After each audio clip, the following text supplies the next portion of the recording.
Well, hello everyone, and welcome to the beginning of the last days. My name is Laura-Lynn Thompson, and it is a pleasure to be with you today. We try to cover very important things for Canadians and all of us every day. And so we have got a hot topic. Many of you are concerned about the natural supplements that apparently our government is trying to take away from us. Why would they want to do something crazy like that? I have no idea at all, but I know JT's probably going to adjust my camera there just for a second. I know that if you watch regularly, you know that I love to read from my dad's Bible. It is worn and torn, and it is underlined, marked, dated, and written in from one end to the other. So I just kind of opened it up, and my dad has basically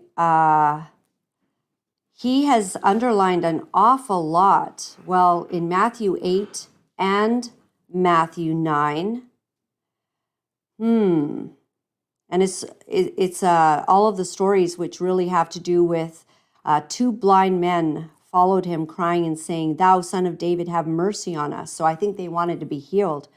And when he was come into the house, the blind men came to him, and Jesus said to them, "Do you believe that I am able to do this?" And they said to him, "Yes, Lord." Then he touched their eyes, saying, "According to your faith, be it unto you." And my dad circled, "According to your faith, be it unto you." And I think that's true of everything that we go through, that God loves. The Word of God actually says that He is pleased with our faith. So we sure have a lot of things that we need to have faith over right now, because our country is in a mess. We have people that are being unjustly taken to court and are being tried right now. We have people that want to take away things that are good for us. We have had so much injustice over all that's happened with the mandates and things like that. We've all faced the loss of loved ones, and a lot of things are making us very concerned. So I would like to invite very quickly and get right to it, the National Citizens Inquiry lead lawyer, Shawn Buckley. And he is here to alert us about something going on, and every single one of us need to know about this. So Shawn, welcome to the show. Thank you very much for waiting in the background there. It is my understanding that the natural health products that many of us appreciate and love going to the health food store to get, that there might be some push to literally make those not accessible in Canada. Now, can this possibly be true, and what can you tell us? Oh, so Laura-Lynn, first of all, thanks for having me. And I actually thought of something biblical that when you were talking there that I'd like to get to in a second. But Yes. we're totally in a situation where Health Canada is making a bunch of moves to take away our natural health products. But when you were reading that, what came to mind is there's a chapter in the book of Revelation that's totally on Babylon. And now Babylon in the book of Revelations is not the city that's buried under sand in Iraq. It refers to something else. And I don't know, does it refer to the global financial system? Does it refer to the United States? Does it refer to something else? I don't know. But when it's talking about Babylon, near the end of that chapter, it says, "And she deceived all the nations with her sorcery." And the root word of sorcery is pharmakia, which is, chemical drug, basically. And I think of the COVID vaccines whenever I read that now, which is kind of interesting. And, It really the is. book of Revelations makes it clear that Babylon will fall in a day. And also that before, because you said end times, that before the end times, the gospel would be preached in all the nations, and it's not. So I actually think God's going to bring about a mighty moving. And I think he's actually in the process of doing that.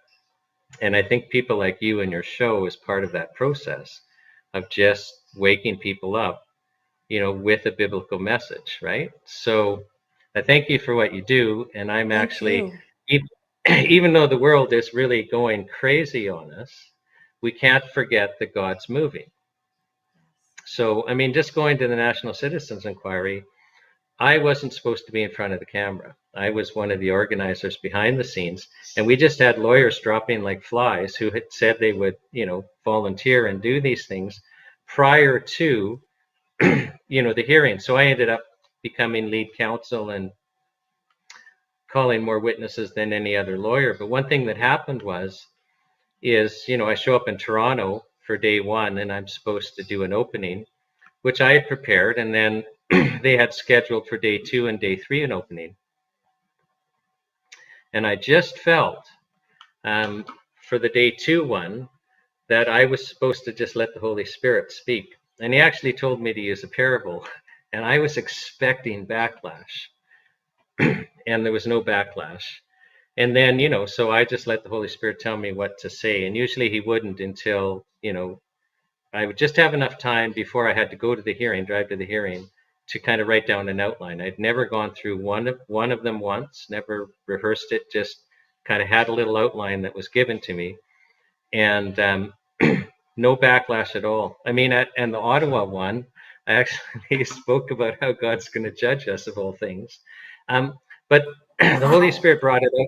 Well, the Holy Spirit, though, brought it out in a beautiful way. And so one of the themes that the Holy Spirit brought out was the second commandment and how important it was, and how part of the problem with us right now and our laws and our institutions is because our whole society, our whole legal system, both our civil legal system and our criminal legal system, is based on the second commandment. And actually, that's how you get the most free society, is when all your citizens are taught to love each other like they would want, themselves to be loved by others, because then you're not murdering, you're not stealing, you're not sleeping around on your wife, because you don't want any of these things to happen to you. And it's much more respectful. And when you structure laws that way, they actually, because you wouldn't want your freedom restricted, all our laws should be just minimally based to promote freedom. But on that loving each other, I don't know if it was the second day of Ottawa or the third, but what he said was, somehow he brought out how we're judged, and it's spelled out. He tells us exactly how at the end of time we're going to be judged, where he's saying, we're all going to be standing in front of Jesus, and there's sheep and goats, and the sheep are the ones that get into heaven, and the goats are the ones that don't. And it's beautiful, actually, because he says to the sheep, he says, when I was hungry, you fed me. When I was thirsty, you gave me a drink. When I was a stranger in your town, you took me in. When I was sick, you took care of me. When I was a prisoner, you visited me. And the sheep will say, Lord, Lord, when did we ever do that to you? We never saw you. And he'll say, well, when you did it to the least of these, you did it to me. And he's talking about loving each other. Like, we're not being judged on, oh, you stole or you murdered or you raped. No. Did you love each other? That's what it's all about. And I think when we start realizing that, like, we're not separate. We're all the same. We're all the same. And we need to get back to actually loving each other. And that'll solve things. And we're starting to see that happen. Like, people are starting to become self-aware. They're starting to take responsibility. And these freedom groups are just doing wonderful things in kind of pulling people together, like the friendships that are being made and the relationships. Like, we've all lost important relationships, but God is moving. We found new ones. Yeah, but God is moving. And that's the thing is, we can get all afraid and we can get all worried about things, and, we can leave the country. And, I'd be lying if I didn't say I wasn't worried about being taken out. I mean, I've got a big target on my back for what I'm doing, but that doesn't matter. Like, Thank God for your courage. You, as well as the doctors that are speaking the truth, are often facing death threats or loss of your jobs, or getting in trouble in some way from society. And so I appreciate your courage. Well, no, but I think we're all missing the point on that. Is, if we think of ourselves as physical beings, we've missed the point. You don't have a soul. You are a soul. You're just occupying a body. And once you understand that, then your real concern is is what happens at, who are you at the time of your death? That should be your real concern. Are you proud of looking in the mirror? Are you being the person that you were called to be? Because we all have understood from when we were very young that we were here to do something important. We all know it. Well, you were here for right now. You're here 100%. for A lot of people right don't now. think about So, it. yeah. So now I'll get us back to the natural health products. Yeah. So it's really interesting. And this, just so your listeners know or your viewers know who I am in regard to the national health product thing, is I've been practicing law since 1994. And in 1994, I knew nothing about the regulation of natural products, but I actually became counsel for Health Canada. So I was acting for Health Canada against a herbalist named Jim Strauss, who Health Canada was trying to shut down. And he was importing herbs from the United States, and Health Canada seized his herbs at the border, basically stole his herbs. And he's suing Health Canada because they stole his herbs. And I'm hired by Health Canada, and I go to court, and I have his matter thrown out of court. So then I start my own firm, and Health Canada, in another effort to shut this guy down, basically convinced the College of Physicians and Surgeons in British Columbia to charge him with practicing medicine without a license, because only doctors can practice medicine, and practice of medicine included making treatment claims. And this guy couldn't shut up about curing heart disease. I mean, not only was he making treatment claims, but he was making treatment claims for the leading cause of death for men at that time. And Health Canada couldn't stand it. And what's interesting about this story is when I was acting for Health Canada, and they're telling me, this is a rogue herbalist. Those were actually their words.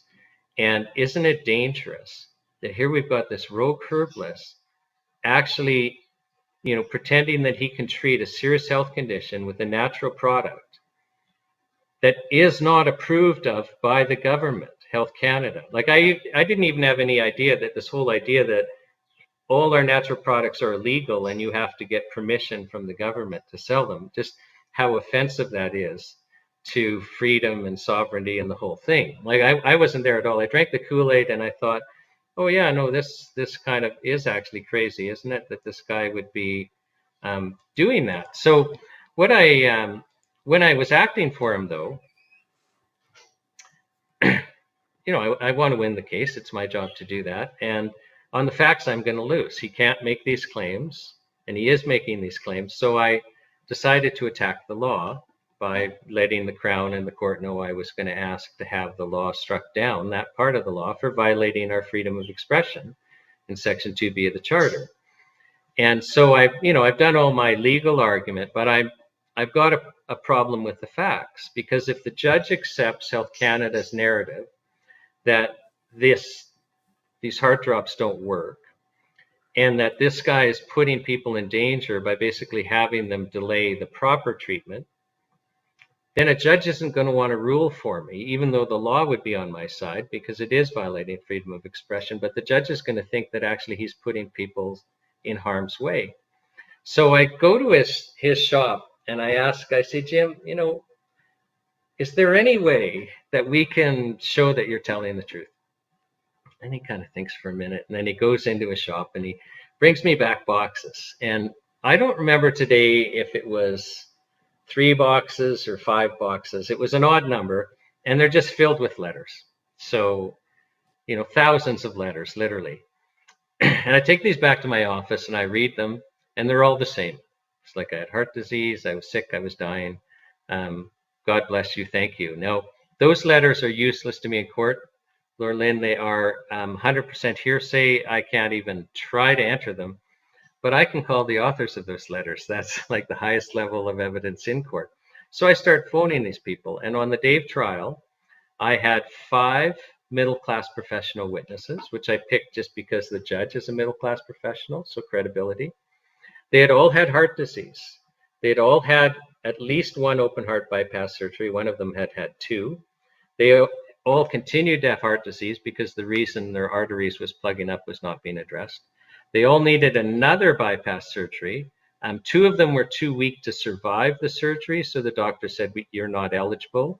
so go home and die. And the other three had found it so traumatic to go through that surgery the first time that they weren't willing to do it again just to buy another year or two. So, they went looking for other options. They all start taking these heart drops.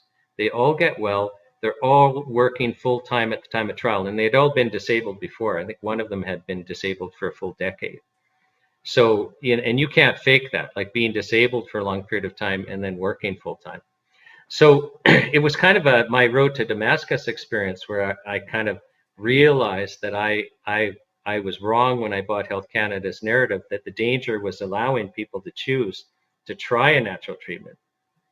I literally could have given you the names, addresses, and phone numbers of thousands of Canadians that were only alive because of this single product. And I could give you example after example. I mean, I had a court case where my client was acquitted, even though on the facts they were guilty, because the court said more people would have died if you had listened to Health Canada. And there was a finding that Health Canada caused deaths because they did in restricting a natural health product for a short period of time. They were actually shamed into backing down because the Canadian Mental Health Association would hold press conferences every time one of their members died. So, so this is life and death. And a large number of Canadians are only alive today because of natural health products, and a larger number only enjoy, quality of life because of natural health products. So like we're in a situation where they've taken all the chemical approved drugs prescribed by their doctor for a chronic illness. They don't work, or the side effects are too intolerable, and then they find relief in a natural product. Like this is not a small issue, but Health Canada for my entire career has hated natural health products, and they have this goal of basically over-regulating them to the point that, there'll still be vitamins and minerals on the shelf. Like for political reasons, we have to have that. And the very big players owned by the pharmaceutical companies, there's still a lot of money to be made that way, but they're going to be in amounts that really aren't therapeutic. And we're going to lose, our multi-ingredient, innovative products that people really rely on for things. So let me tell you kind of how this is happening right now. Yes. So Health Canada has what's called a self-care framework. So, and this is just what they call it. Like, so we actually did not have any regulation of natural health products till 2004. So they were completely unregulated. You walked into your health food store prior to July 1st, 2004, everything in there was unregulated. And it took us over 10 years for most of the industry to get regulated. So for most of my lifetime and most of your lifetime, when you went into a health food store or you went to a natural health practitioner, the products were completely unregulated, and there wasn't a problem. There wasn't a problem at all. So, and I mean both for safety and efficacy. So, there's a big citizen rebellion about Health Canada trying to overregulate these products in the late 90s. The Parliament literally gets involved with the Standing Committee of Health, and there's this big report and recommendation saying, you do not regulate these as chemical drugs. Don't pretend that they're unsafe, because they're not. And there's literally 53 recommendations, and Health Canada didn't like this, so they kind of dilly-dallied for 4 years and then imposed chemical drug style regulations on us, which are awful, but at least they allowed us to use traditional use evidence to support efficacy claims, just as the industry is getting into full compliance. So like we've literally gone through this almost 20-year period of fighting for regulations and then getting through this adjustment process. Just as that finishes, Health Canada comes up with what they call the self-care framework in 2017, where they're going to throw all of this away and regulate us like chemical drugs again. So what their plan is, and there's several stages to the plan, but the significant ones for us is well, they want to bring in cost recovery, because the goal is let's harmonize how we regulate natural health products with over-the-counter chemical drugs. So, you walk into a drugstore and you see aspirin sitting on the shelf because you need a painkiller. And right beside that is white willow bark. And I pick that example because aspirin comes from white willow bark. So all that Bayer did was white willow bark had been known for centuries and centuries as an effective painkiller. So Bayer tried to figure out, well, what's the main compound? Because there's more than one compound in white willow bark that acts as a pain reducer. But the main one they found and isolated, and then they tweaked the molecule. So now it's a synthetic molecule. Our body has never seen it before. But they tweaked the molecule so that they could get a patent. And then when you have a patent, you go through this expensive new drug approval process that only patented drugs can get through. And then you say, well, we've gone through this rigorous testing. We were at the, this chemical pharmaceutical grade of testing and safety testing and all of that. Well, white willow bark hasn't gone through that. So white willow bark shouldn't be allowed on the market. It shouldn't be allowed to compete with us because the poor consumer will see it. They're both for the same purpose. Let's ignore the white willow bark's been used, for centuries without a problem for the same purpose. They should have to run double-blind clinical trials to show that it's effective. They should, somehow we should have such strict good manufacturing practices that, most companies can't comply. That's basically what we're doing, because our drug laws are not there to protect health. So I challenge anyone to read the Food and Drug Act and drug regulations and show me where Health Canada is charged with protecting health or acting in the public interest or having good health outcomes. In fact, I had this, it's a funny story now, but it wasn't funny when it was happening on the stand. I was, in a trial where a company was being charged. It was actually that trial where the court found that Health Canada caused deaths by restricting access to the product. And there's a Health Canada inspector on the stand. I think her name was Sandra Jarvis, but I could be wrong. And I'm trying to box her in. So I'm trying to ask her questions that I'm fully expecting the answer to be yes to, so that I can set her up where she has to answer yes for a question down the road. And one of those box-in questions was something like, as a Health Canada inspector, you're there to protect our health. And I'm just expecting a yes. I didn't yet understand that our system had nothing to do with health. And she wouldn't say yes. She said no. And I keep my poker face there, pretend nothing else is wrong. But I keep trying to circle around and get her to agree with me that Health Canada is there to protect our health. And she wouldn't do it. And then she truthfully, and she was under oath, she truthfully explained that Health Canada is not there to protect our health. Health Canada is there to enforce the Food and Drug Act and regulations.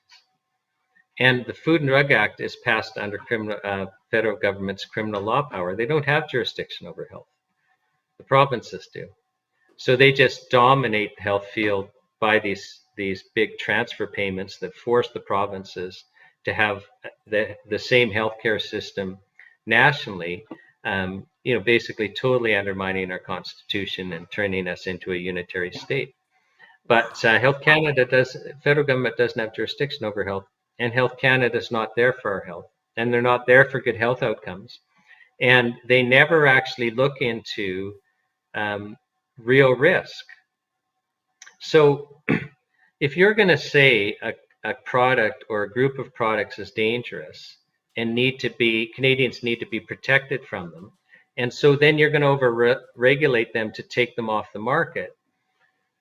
Well, if you're after good health outcomes, you'll look at, well, actually, what is the risk of allowing the product on the market? But then what are the benefits of the product? So what are the risks of removing the product from the market, right? That's a balanced risk analysis, and they never, ever, ever do that. So let's talk about natural health products. So I told you, about the Strauss story, where literally I could have given you the names and addresses of thousands of Canadians that depended on these products for their health. Well, what's the risk of leaving them on the market? So I did an access to information request of Health Canada probably about 12 years ago, where I asked Health Canada, please show me, let's go back to Confederation, 1867, please show me since 1867, so as long as Canada has been a country, all of the deaths that have been caused by natural health products. And Health Canada got back to me and said, we can't go back to 1867, like, come on, we don't have records that far. But in 1965, in response to the thalidomide disaster, we created the adverse reaction database, and we've got really good reporting and a really good database starting in 1965. So we'll give you the information from 1965. And they said, fine, okay, that's good enough.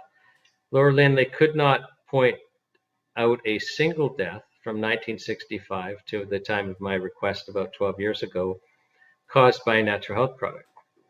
Now let's contrast that with, let's say, acetaminophen, so brand name Tylenol, but the generic drug is acetaminophen, and probably every one of your viewers has acetaminophen in their home. Sure.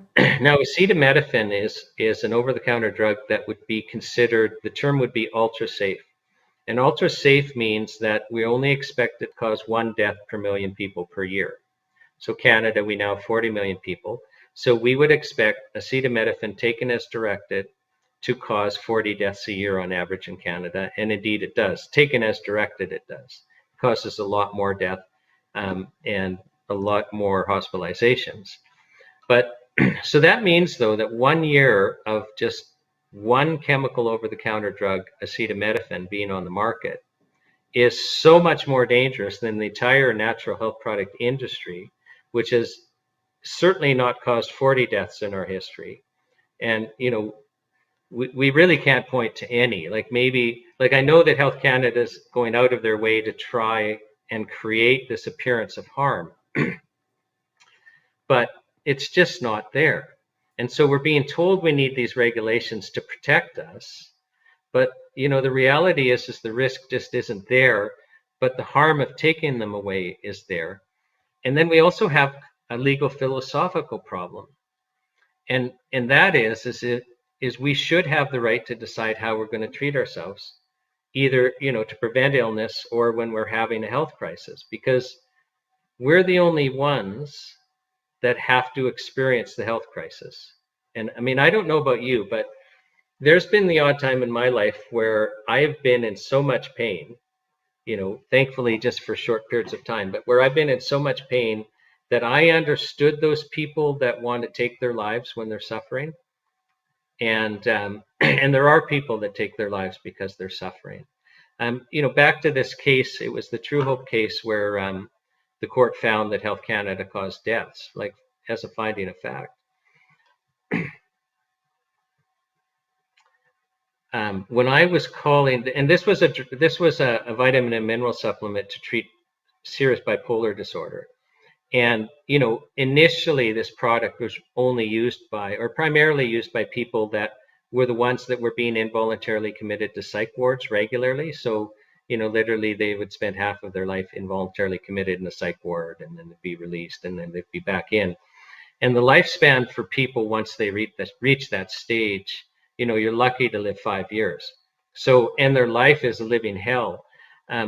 When I started calling these people to see, you know, which ones I would want to call as witnesses at the trial, I wasn't prepared. I didn't have as one of my questions something that 100% of them volunteered to me.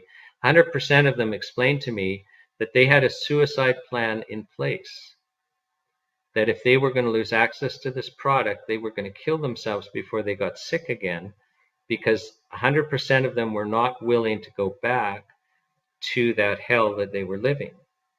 And I've never been that ill that I would have, I couldn't imagine having a suicide plan in place because I wouldn't be willing to go back. And this is the type of thing we're talking about. Should not those people that, you know, all the approved drugs, their life is a living hell and they're not going to be here long, shouldn't they have the right to choose to try something else, regardless of whether there's clinical evidence or whatever? They all knew actually that they were the guinea pigs in a way. Like a whole bunch of people had found relief and their symptoms had been tracked, and that information was all available, but, you know, it wasn't what we would call robust evidence. But shouldn't they have the right to try it, like whether it works for them or don't work for them? And it's a real fundamental freedom issue that we're facing. And Health Canada, by over-regulating these products, basically takes our right to choose away. It's kind of like the drug war, where, you know, for our legal drugs like cocaine and heroin, and, you know, the idea was, well, if we stomp out the supply, then we don't care about the demand. People can't access it if we stomp out the supply.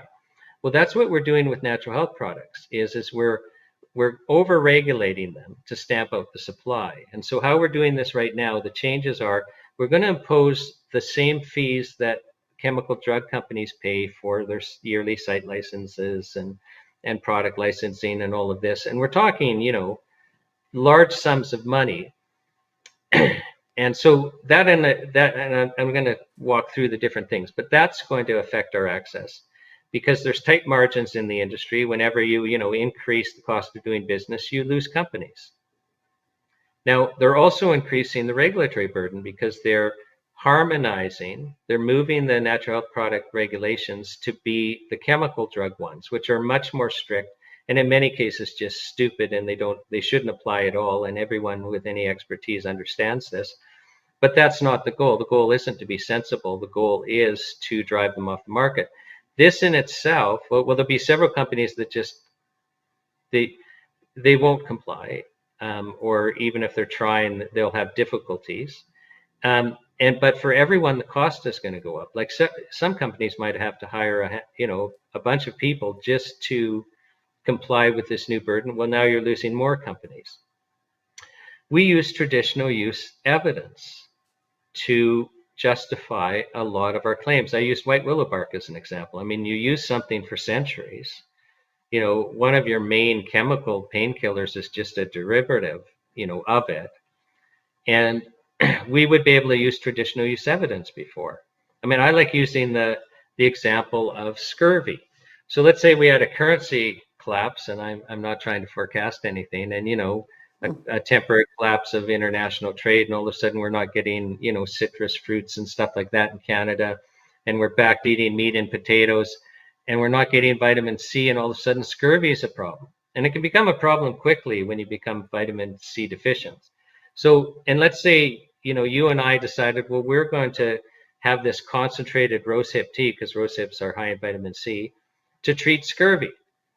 Well, under our current scheme, you and I wouldn't have to run double-blind clinical trials, which we'd never run because there's no intellectual property rights. And then so we would spend all this money and not be able to recoup it because anyone else could sell rosehip tea once we got through the process. But right now, we could use the British naval records to show that vitamin C treats scurvy. Because if you recall back in history, the British Navy, they would actually have fighting ships where the sailors couldn't fight. Like they weren't operational because on these long, by sail voyages, not knowing they had to have vitamin C in their diet, the crews would become sick with scurvy. And it was a huge problem. And then they figured out we need vitamin C. So they would have limes on each journey because they're not as sour as lemons and they last forever. I mean, they didn't have refrigeration. And so the sailors would eat, a lime a day, and they were all healthy and the ships were functioning. And that's why the British sailors were called limeys. Well, would we really have to run double-blind clinical trials to show that vitamin C causes scurvy? Do you see how silly this is? Right. But it's And do you think that, so will vitamin C, like the things that I like, vitamin D, D3, quercetin, B12, these kinds of things, is this what will be directly affected by what the government is proposing right now? This one's tough to predict, and I love your vitamin D example, and I'll use it in a sec. I actually think that for political reasons, we're going to have vitamins. It's really our multi-ingredient products that we're going to run into trouble with. Okay. But that the vitamins are going to be, in non-therapeutic levels. So, take vitamin D, for example. Manufacturers on the label cannot have more than 1,000 international units as a dose. Well, that's meaning you might as well not take it. Right. Like, I take like 8. Well, yeah, and I mean, so do I, and and so it's stupid, right? So unless you're actually accessing a natural practitioner or someone in a health food store tells you, like, ignore the label claim, you got to take like way more than that for there to be any meaning. So, but are we going to have natural health practitioners? Because another part of the self-care framework, aside from the train wreck of increasing costs and then saying we can't use traditional use evidence. So, well, we're not going to be licensed. And if you're not licensed, Health Canada will go after you big time. But they're also saying, well, we're not going to license under this new scheme any product for which you would seek the advice of a healthcare practitioner licensed by province. Well, that's not just your medical doctors, it's your naturopaths, your homeopathic doctors, your traditional Chinese practitioners, your nutritionists, and the like. So if their products aren't going to be licensed, and the only other licensing scheme is the new drug approval process, which they can't get through. It costs about $1 billion. It's just over the top for dangerous novel chemicals. Well, where are those products going to come from? Now, what's interesting is, as I've been, trying to get the word out on this, and I've been, on Zoom calls with hundreds of practitioners and that, and in the chat, well, we're going to set up, just underground products, or we're going to set up buyers clubs. They're not going to push this away. Well, that's all fine and good, but Health Canada just pulled a fast one on us with the federal budget bill, Bill C-47. Where they basically imposed a new fee structure on the industry. And this is also part of the self-care framework. So they sneak it in the federal budget bill and nobody notices it's there in time. And now it's law, it passed into law on June 22nd. So if you are selling a product selling it, there doesn't even have to be consideration. So a buyer's club's not going to get you around that. So if you're manufacturing or selling or distributing a product that is not licensed, that doesn't have Health Canada approval, that doesn't comply with this long list of, regulations, prior to June 22nd, your maximum fine was $5,000 per offense.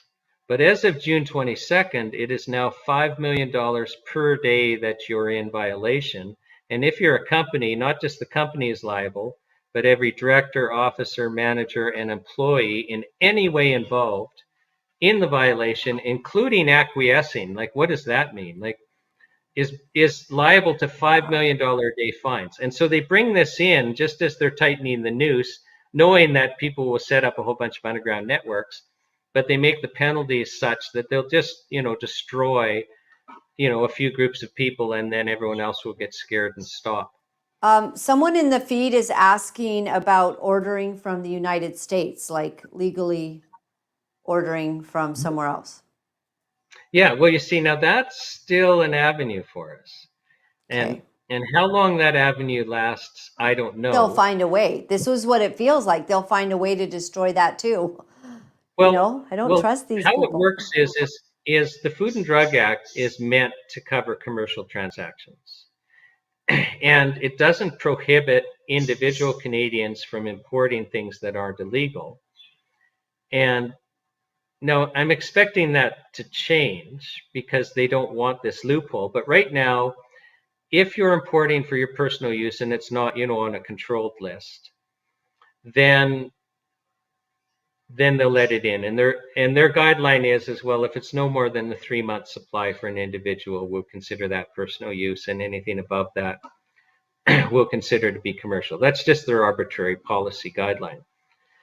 But there are a large number of U.S. companies and the number grows each day, that will not ship to Canada because the game at the border is Health Canada will inspect a shipment, and even if it's legal, they'll send it back. And sometimes they'll open the bottles. So, when it comes back, those bottles, whether opened or not, should not be restocked because you don't know what's happened. The package has been opened and inspected by someone, and it's sent back. And you might think it's the government because there'll be a notice saying we've turned this away at the border because it doesn't comply. But you can't restock that, even if the bottles haven't been opened. But often they are, so that they can't be restocked for sure. And you got to refund the customer, and it's a pain in the butt. And after that happens a few times, you won't ship anymore. So that's the game Health Canada has been playing. And we're talking a large number. Like, so for example, one supplement that I've always tried to get from the United States, and I don't know that I can anymore, was lithium orotate. Because the medical doctor that wrote, men are from Mars, women are from Venus, he can't stop saying you should take low levels of lithium orotate because it's a chemical that a mineral your brain needs, and it's just not in our food supply enough.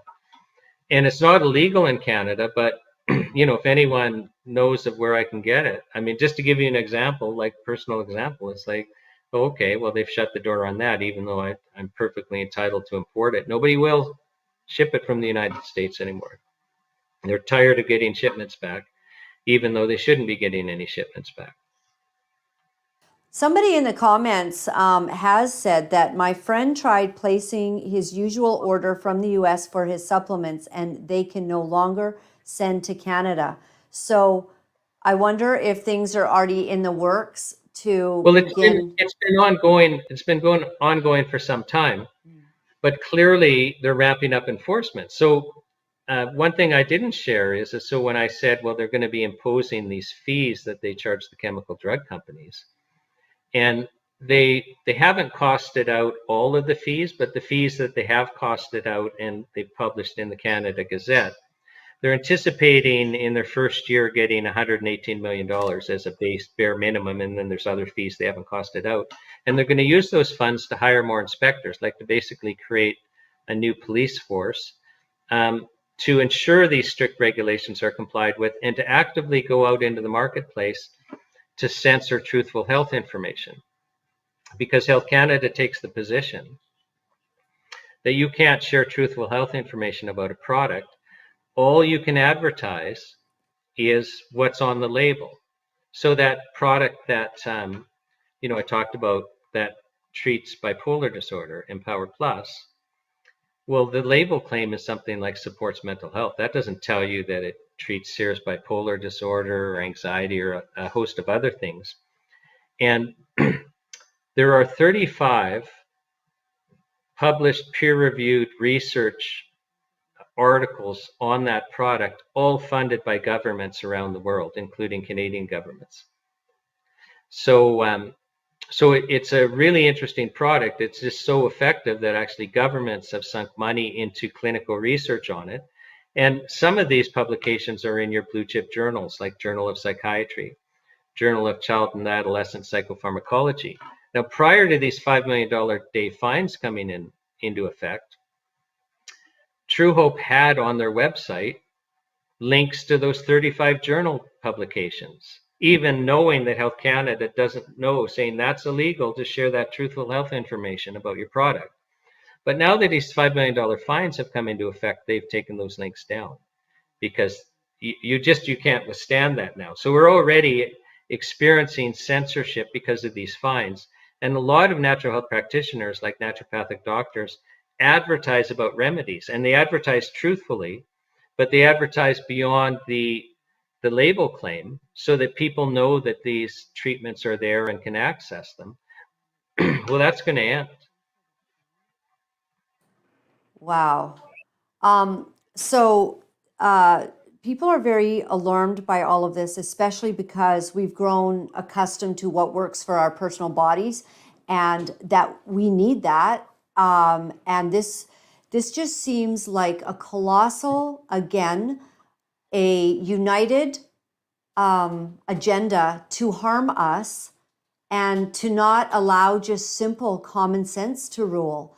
And it makes you wonder who's behind all of this. Like, are you able to point to, like, is this our Canadian government, or is it really actually tied into the UN or the WHO? Or, like, is there a global movement to reduce our ability to get good supplements?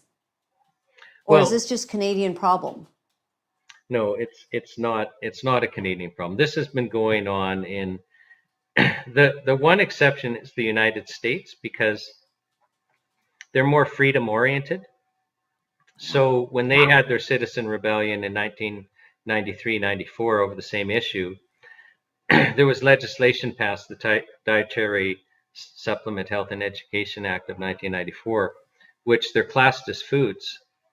And they don't have to go through a pre-market approval, a licensing scheme. And so they've got way more products and access to products, and they're supposed they comply with good manufacturing practices and the like, but the amount of regulation is so much lower that it's crazy. And so they've got this vibrant marketplace, and that's somewhat protected us for a while. But other countries like Australia and New Zealand, like you're basically in the European model, where you have the vitamins and minerals on the shelves, but you won't have a health food store in a small community in Europe because they don't have the innovative products anymore, and you can't compete with the drugstores and supermarkets that are selling the same products because the margins are tight, right? Yep. So Someone's asking that's where about we're moving. essential oils, Shawn. Well, they're in the same boat because essential oils, many of them are licensed to treat, for therapeutic purposes, right? To Okay. treat conditions or mitigate. And they can actually be tremendously effective. There's a whole science behind that. So they're in the same boat.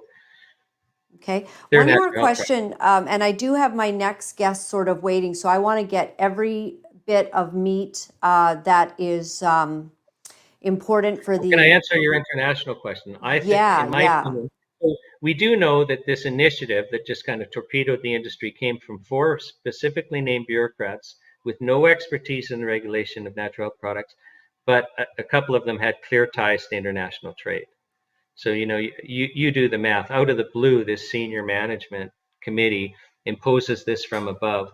As Canada is negotiating with other Western nations to completely harmonize how their chemical drugs are regulated, this is full stop, in my opinion, just part of this capture of a regulatory body by the pharmaceutical industry to funnel us into no other option.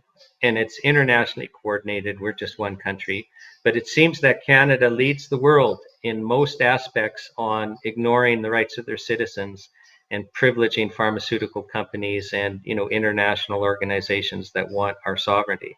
Like, is any other country more eager to give up its sovereignty, to give up its control to other other organizations like the World Health Organization? I mean, please tell me if there's any country ahead of Canada in its eagerness to give our sovereignty away.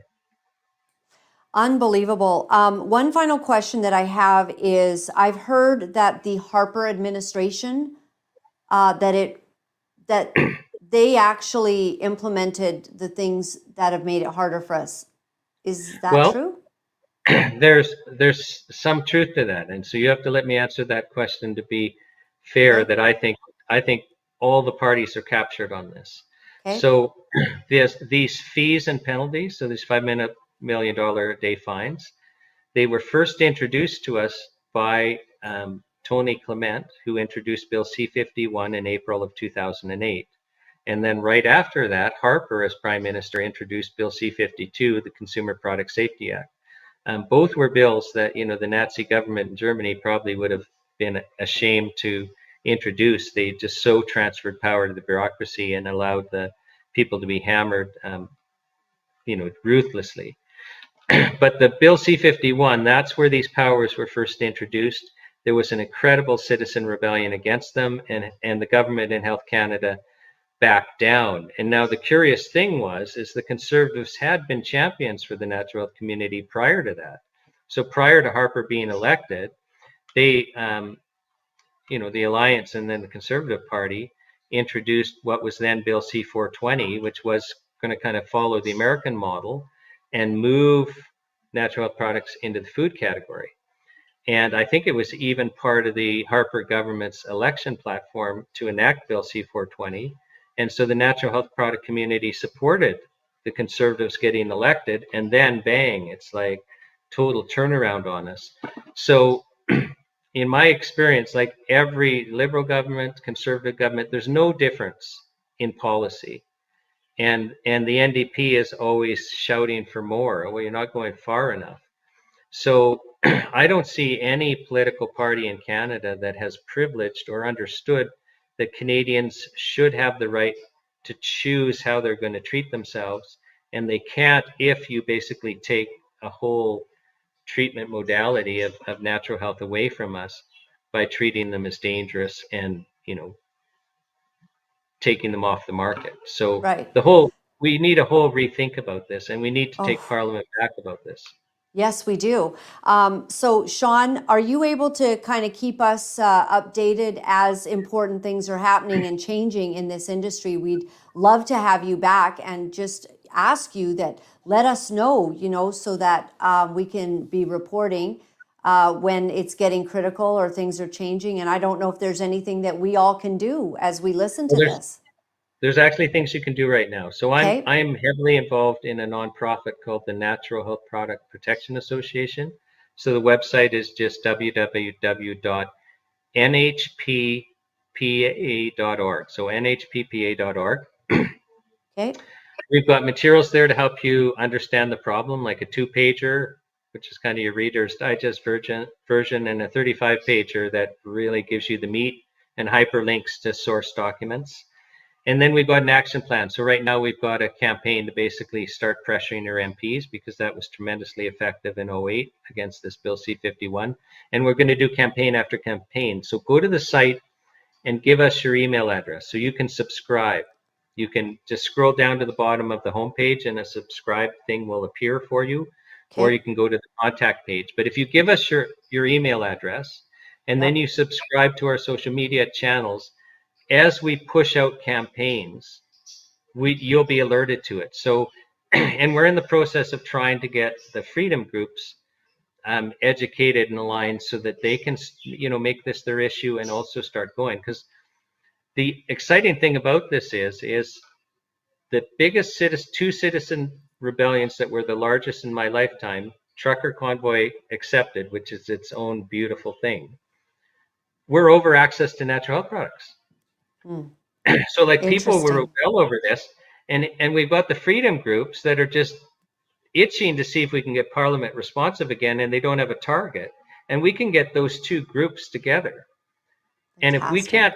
we can't get Parliament responsive on this issue, then it'll be clear to us that we're not going to be able to get it responsive, by just pressuring MPs. And we've got some other strategies I'm not going to announce yet, but we're viewing this as the last campaign, and we're going to win this campaign. But if we can't get Parliament back in 2023 over our right to decide how we're going to treat ourselves when we're ill, if we can't do this now, then we're not going to be able to, because there's no issue that we're going to be able to rally so many Canadians over. So, but I actually think we can. It's just a matter of us getting organized and a matter Okay. of us implementing the I proper agree. strategies. And and and nhppa.org. yeah, nhppa.org. We'll And so put if you that can in put a the link to it in your thing, description. but but God's moving, and and we're going to win this. It's not going to be painless, but you have to understand that um, evil triumphs for a while, but it's just given a season, and that season is coming to an end. So Thank you so much, Shawn. Incredible information, incredible knowledge that you're giving us. We thank you for fighting so hard. We've got your website in the description so people will be able to find you. We'll pump it out over Twitter as well. Thank you very much for all of this, and also for your investment personally into helping Canada at this hour. I know the National Citizens Inquiry has been tremendous, and it needs to continue to be pushed out there for all of the information that you guys got out and the personal testimonies of harm that has been caused. So thank you, Shawn. I'm up against another guest, but I'm so okay, very well, grateful. thanks for having me on. I really appreciate what you do, because you're making a difference, and God bless you. God bless you. Thank you very much. Thank you. Wow, isn't that absolutely unbelievable? I find it shocking, like what they're, attempting to do. So that I was just taking that in. All right, another person that it is like a fire hose when we have Karen Kingston on. So, and a bit of a surprise to most of you. So let's bring Karen on, and then we're going to have to release YouTube and Facebook today, because what we talk to Karen about is it's the truth, and that is sometimes not welcome on those platforms. So Karen, thanks for waiting in the background. I really appreciate it. Thank you so much. You look just absolutely stunning as always. How are you feeling? Oh, Because that's you've had some things going on, right? so I go to Mexico all the time. I've been there like 40 times. And last Wednesday, I went into a jungle, don't ask, with my son. And I got bit by mosquitoes and I got malaria. Now, the irony is 2 months ago, I was on Stu Peters reporting on how they were releasing malaria weaponized mosquitoes in jungles in Mexico. And I just don't, believe it or not, I'm not personally